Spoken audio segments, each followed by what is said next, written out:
Foundation తరఫున మీ అందరికీ ధన్యవాదాలు తెలియజేస్తున్నాను. అలాగే వేదిక ఆలోచించినటువంటి పెద్దలందరికీ కూడా.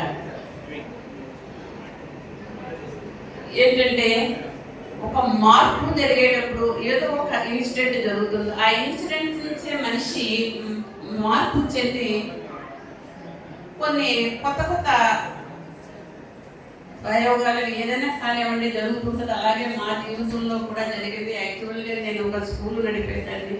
అనుకూల సంఘటనలు కొన్ని నా జీవితంలో జరగడం వల్ల ఎందుకు నాకు ఈ సంపాదనలు ఇవన్నీ కూడా అంత నాకు ఆసక్తి అనిపించకుండా మనం మిగిలినటువంటి లైఫ్ని ఈ సమాజ సేవకు చేస్తే ఎంతో బాగుంటుంది, మనకి కూడా హ్యాపీగా ఉంటుంది. మనకంటే కూడా చాలా బాధపడే వాళ్ళు ఈ సమాజంలో ఎంతో మంది ఉన్నారు.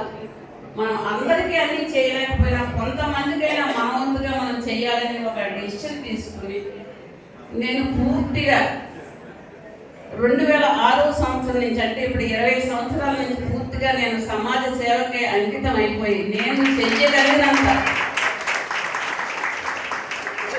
అన్ని బాధ్యతల నుంచి భవబంధాల నుంచి విముక్తి తీసుకుని పూర్తిగా నేను సమాజ సేవకే అంకితమయ్యి నేను చెయ్యగలిగింది నా వంతు ఈ సమాజానికి నేను అందిస్తూ ఉన్నాను.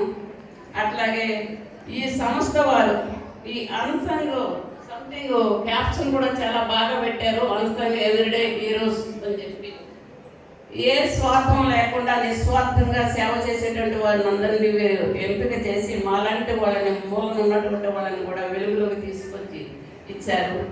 నేను శివశంకర్ గారి యొక్క పండిట్ రవిశంకర్ గారి యొక్క వీరాభిమానిని.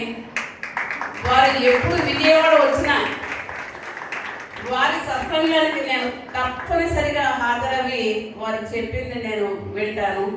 ఒకసారి ఇందిరాగాంధీ స్టేడియంలో పెట్టారు. 2024 నవంబర్ 13వ తారీఖున బబ్బూరి పార్క్లో పెట్టారు.